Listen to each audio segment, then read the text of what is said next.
Now on the Locked On Celtics podcast, the Celtics were right there and then it all fell apart. But at least it looks like Jayson Tatum is coming back soon.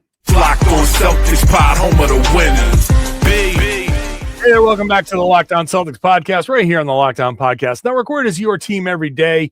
Your team's the Boston Celtics, and I talk about them every Monday through Friday, plus bonus podcasts on the weekend and sometimes during the week. So make sure you're subscribed. You get the show directly to your device. Watch it on YouTube. Get into the comment section there and share your thoughts with me. I'm John Karalis. I'm a beat writer covering the Celtics for Sports Illustrated's Celtics on SI. I've been doing a version of this job for about 20 years now. I've been doing this podcast for 10. I also have a couple of books out about the Celtics, so check those out as well. Today's show is brought to you by 5 Hour Energy. Have your cake and drink it too. Birthday cake flavor is back. No fork needed. Vanilla-y, cakey flavor, caffeinated kick, no sugar. It's party time. Order now at 5hourenergy.com or on Amazon. Celtics lose to Denver 103-84. I'm sorry. The 40-20 dream is over. If you don't know what 40-20 is, it's the concept created by Phil Jackson that championship contenders win 40 games before they lose 20. The Celtics are at 38 wins and now 20 losses. So this would have been 39 if they had won this game, and then 40 would have been the Brooklyn game if they can go back and win that game. But now they are 38-20, and I guess that means they're no longer contenders. I don't know. We'll see. They are going to potentially get Jayson Tatum back, so that might change the 40-20 thing for them a little bit. We'll talk about Tatum later in the third segment. We'll get into Neemias Queta, who did, I think, a decent job. Might have been their overall best player in this game, but I don't know. We'll see. But why the Celtics have trouble feeding the hot hand. But let's get into the turning point of this game. Well, actually, let's just start at the beginning, where I thought the Celtics played well. They, at least for 2.5, 2 3/4 quarters, they were right there. It was a back and forth game. They couldn't take advantage of the opportunities that they had early. They weren't hitting shots. You could tell pretty quickly that some of the shots they were short. Like they ultimately ended up shooting 12 of 43 from three. So it's just about 28%. So they missed 31 3-pointers. 18, I counted, 18 of those were short. So 18 of the 31 misses were short. So that's 13 misses that, some of them go left, some of them go right. Some of them went long. There was one play where I could tell right away that the Celtics were not going to, I don't think they were going to recover from their tough shooting. Second quarter, Ron Harper Jr., top of the key, misses short. Then he gets to the corner, and I felt like he overcompensated because he missed long. Both of them were right on, and that's the killer here. I know a lot of people will say, hey, man, 12 of 43, you missed 31 3-pointers. Maybe try something else. But when you're short, the shot feels good coming out of your hand. And as a shooter, you're like, that shot is right on line. This is the dichotomy here between confidence as a shooter and being the fan, being like, you're missing. You've missed all of these shots in a row. You're shooting 20-something% from three. Why do you keep doing it? I'm sure some of you are sitting there saying like, yeah, John, why do they keep doing it?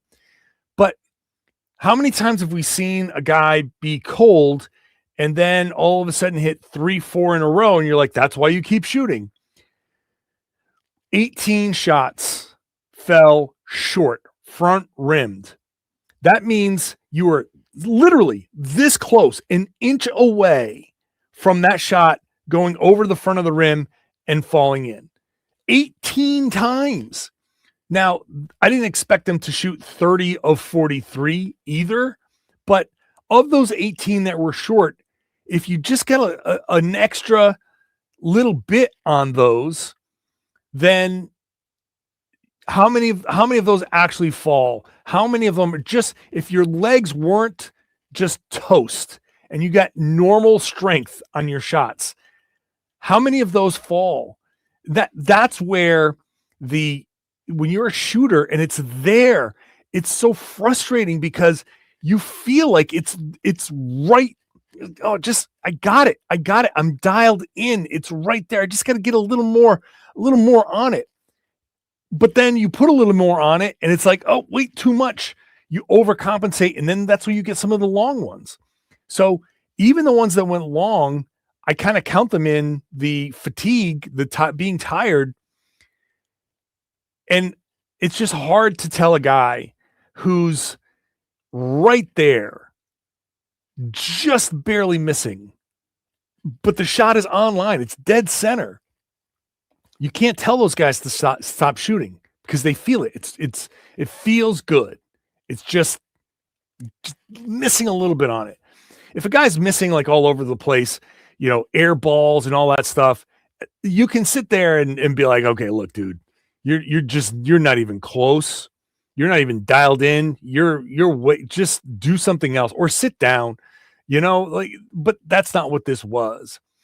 So they were there and they were within striking distance. The leads were going back and forth. It was like, I thought they had a chance. In fact, right before the Nuggets made their run, I tweeted out, the Celtics just need to keep themselves afloat and get to the non-Jokic minutes, because Jamal Murray left the game after the first quarter. He was sick. He played 8-9 minutes, 7:51. So just about 8 minutes and didn't do a whole lot. He was sick. And then he came out. So I was like, okay, look, third quarter, it was a back and forth. Celtics were up 1, up 3, down 1, whatever. And just get to the end of the third quarter. Just get there, wait for Jokic to sit, and then just have a 3-minute run. I really thought the way the game was flowing through the first quarter and most of the second quarter said if you could just get to that non-Jokic minutes and make a little bit of a run, neither team was showing the ability to get any separation when everybody was on the floor together. But then the Nuggets just turned it on, and they reached another level that the Celtics couldn't reach. And I forget who it was, and I apologize. It was one of the Denver writers that characterized it perfectly. The Celtics were running low in this game, and the Nuggets turned it up. They turned up the physicality in that third quarter stretch and just drained everything the Celtics had left. So by the time you get into it was 11-0 at the end of the third quarter. And by the time you get into the fourth quarter, the Celtics just didn't have that little oomph, that little something that I was kind of banking on. So that I think was, that was obviously where the Celtics lost it. The Nuggets pulled away. So in that sense, you just, hey, look, they'd won 9 of 10. They'd won 4 in a row. The road trip was perfect to that point. It's a 3. They go home 3-1 on the trip.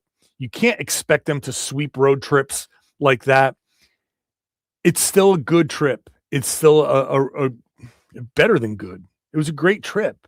And you ran out of gas. Third game in 4 nights, with the fourth game, the third game being a back-to-back in Denver.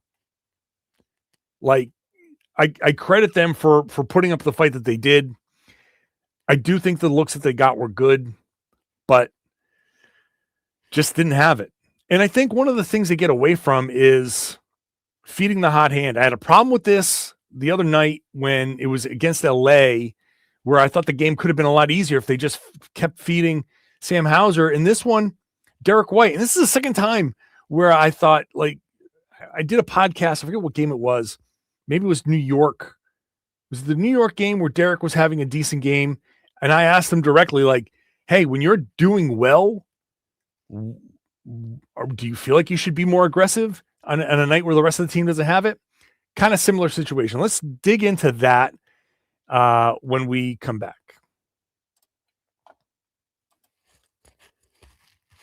Today's show is brought to you by 5 Hour Energy.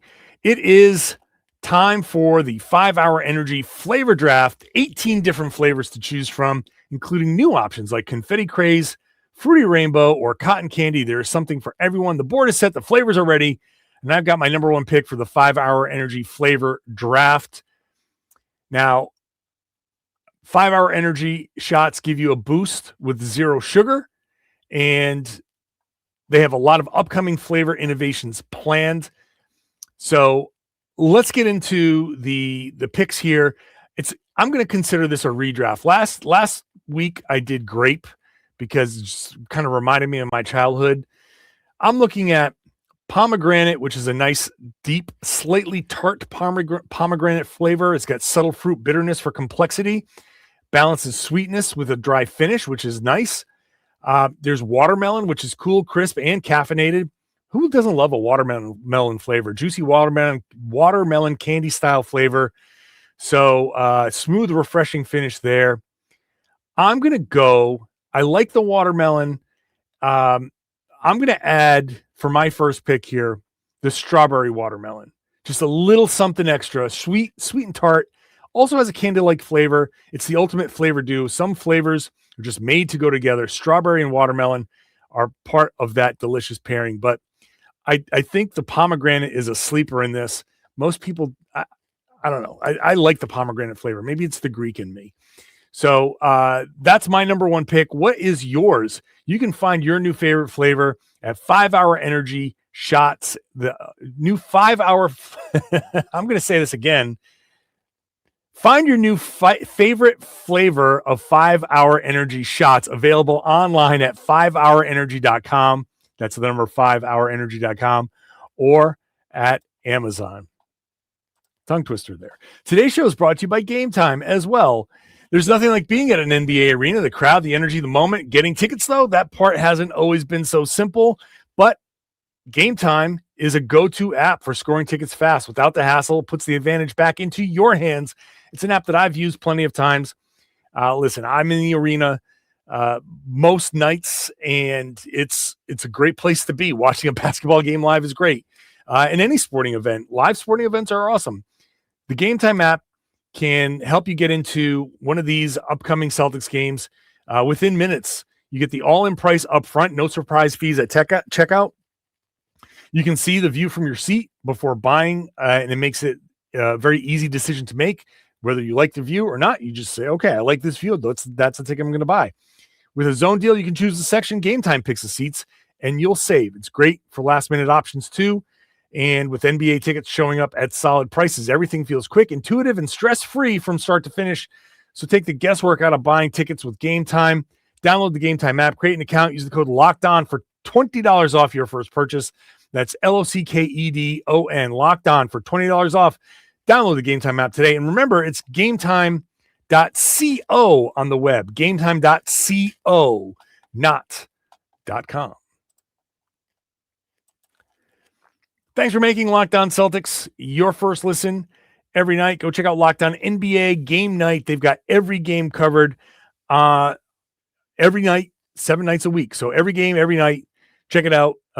Very easy to get caught up. All of the hosts give their takes from. So I sent in my little blurb there from the game. So check it out, and you get a nice synopsis of everything. It's on the Locked On NBA feed. That Locked On NBA is 5 days a week in the afternoons, covering all the big stories. All right, so the Celtics gave up that big run. They got into that fourth quarter and just didn't have it.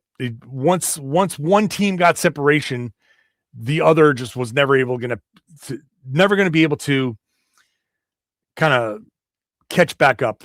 That I felt that in the game. I felt that flow of the game. I was hoping it would be Boston. The Nuggets gave the Celtics some chances early on. The Celtics just couldn't capitalize. When I talk about fatigue kicking in, that's where a lot of the other things start to go wrong. Like, think about, well, you know what? Here's a good example. Me right now doing this podcast, trying to get through those ad reads. If you're on the ad-free version with the Everydayers Club, you didn't hear what I just did, but I'm tired. This is 2:45 a.m. And I know podcasters, we love to tell you how late we're up and all that stuff, but I'm tired. And sometimes the words just aren't coming out. I'm having these uncharacteristic mistakes that I'm making where my brain is stopping. I'm like, okay, keep talking, John. Or I'm trying to say words and they're not coming out right. And that's a great example, a comparison to what the Celtics, their whole thing during this road trip was the defense, the rebounding. I wrote about it on Celtics on SI, where the defense and rebounding has been phenomenal. They've been the best defensive team in the league this month. They've been the best rebounding team in the league this month. It's been incredible to watch those weaknesses kind of become strengths. But once you lose your legs, once you get into that fatigue, all of a sudden, the uncharacteristic mistakes, the turnovers, 14 turnovers, live ball turnovers, gets Denver out into transition. That's a problem. That was part of why they made their run. The rebounding, the Celtics, the rebounding, that's effort. And the effort wasn't there. And 14 offensive rebounds, 23 second chance points for Denver. That's not something the Celtics have been allowing during this stretch. Obviously the shooting is part of it as well, but the Celtics weren't even crashing the offensive boards. They had 9 and, a couple for Sam Hauser, 3 for Derrick White. Nemi had 0. Is that right? 0 offensive rebounds. Yeah. All periods, 0 offensive rebounds for Neemias Queta, 1 for Nikola Vucevic. So this is, uncharacteristic stuff. When the fatigue is setting in, that's the first thing that goes away. The stuff that you normally expect, things just start to get sloppy. But hey, second quarter, Derrick White was great. He took half of his shots, scored 18 points, 6 of 7 shooting in the second, 4 of 5 from 3. Now you get into halftime, and this is the tough part. Like, once you get into halftime, a lot of the momentum, tired, got all tongue-tied. Momentum goes away. But third quarter, just 4 shots, 0 of 4, 0 of 3. Didn't get into any sort of rhythm. In fourth quarter, 1 shot. So third quarter was 4 shots. Where's the Celtics feeding the hot hand, getting a guy like that in rhythm? I just want to see that a little bit more. When a guy has it going, the Celtics they're not great at saying, well, we see this guy's got it going. Let's just run a little bit more through him. Let's try to keep that groove. And I do want to ask Joe about this, because the way the Celtics run their off, they don't overreact to things. And their kind of discipline in just, hey, we are going to drive, we're going to make the right read, and that's all we're going to do. And that's incredible discipline. But there has to be a little allowance for, hey man, we all suck shooting, and Derrick has demonstrated some ability to hit shots tonight. Let's just run a few more things for him, and let's just see. And I'll repeat myself from the other night. It's not just getting him shots. It's using the overreaction to the defense, who will be looking at Derrick White and saying, oh crap, that's the one guy who's hitting shots. We have to go react to him. Use that to generate some easier looks. And maybe that's getting to the rim. Maybe that's getting to the mid-range. Maybe it's something that Derrick can help generate some of those better looks just from his gravity, from teams overreacting, defenders overreacting to him being the hot hand. But run some stuff for him specifically. I would have liked to have seen that. Celtics, it's almost like they're too disciplined to feed the hot hand, which is kind of hard to say, but I think that's kind of like the best way to put it. Jaylen Brown, 23 points, 11 rebounds. It was great to see him get 11 rebounds. He's still rebounding like a monster. He had 3 blocked shots and 3 assists, but he had 4 turnovers and 7 of 21 shooting, 1 of 6 from 3. Jaylen gets into these moods even when he's got a good point. The officiating kind of, yes, he got fouled on some plays, and they should have called those fouls. No doubt. Jaylen has valid complaints when it comes to the fouls. However, you get caught up in that, and you just get a little too close to Luka Doncic territory where it's just like, okay, buddy, can we just get back? Just get back. They're not changing the call in that moment. They're not, no matter what you do, they're not changing that call in that moment. Can you find another spot? Like, all I'm saying is get back on defense. Wait till at least wait till the dead ball, or when you have the ball, when you've defended, if they've made a shot or you've missed and rebounded, then say something. But don't turn around, complain, and then be like, behind the play. You just I don't like seeing that stuff, and he does it a little too much for my. And I understand that it's frustrating as all hell to get fouled and not have it go your way, and you want to come out and carry your team through these rough patches. And if you're getting fouled, obviously that's going to lead to some of the turnovers, and that's going to lead to some of the misses. But come on, I just want to see less yapping with the officials and more getting back on defense and figuring out another way to make a point. He made his point, and then in the third quarter, they came out.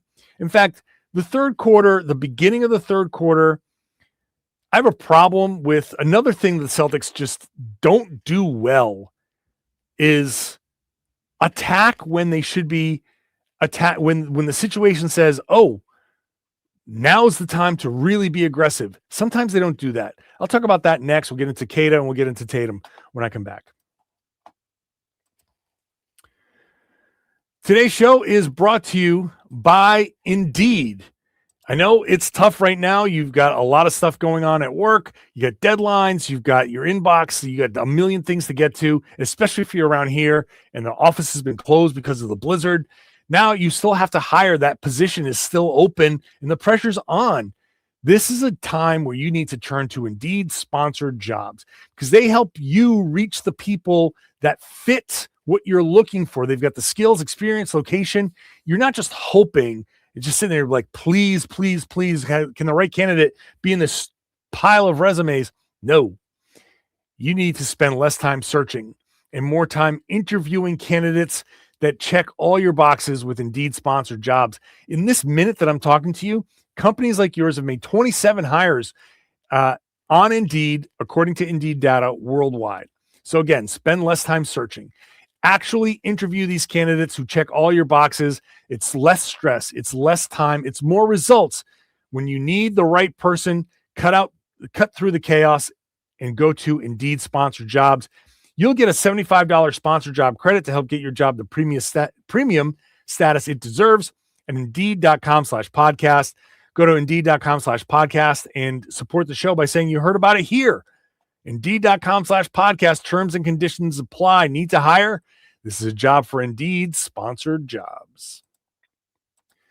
Thank you for making Locked On Celtics your first listen every day. You're an everydayer. Join me on the Everydayer Club. It's at LockedOnCeltics.supercast.com. You get ad-free audio compatible with all major podcasting apps, Spotify, Apple, all of that. It's available. You got that. And then you got the Discord server, which gives you access to live chats for Celtics fans, for NBA fans. So check it out wherever you get. Check it out on LockedOnCeltics.supercast.com. Sorry. Again, tired. Words. Struggling. So third quarter, this part also bothered me in this game. 7:55 to go in the third quarter, right? So we're just 4 minutes into the quarter, 5 fouls already. So Jaylen had made his point with the officials. He started getting really aggressive, and they started giving him the calls. He gets to the line. He's drawing a bunch of fouls. The Nuggets commit their 5th foul. Jokic commits the team's 5th foul with 7:55 to go. Neemias Queta gets 2 bonus free throws. The Celtics are in the bonus for nearly 8 minutes, and those 2 Queta free throws are the only bonus free throws that the Celtics got. The only other free throws they got came from a shooting foul, and Jaylen shot a couple later on in the quarter. That has to change. The Celtics need to be better at when that's happening. You just have to search out like, hey, they're in the bonus. This is an opportunity for us to start. First of all, you're cold. You're not hitting a damn thing. Get to the free throw line. This is a chance to get to the line. So run some stuff, run some actions, do something to get into the teeth of the defense.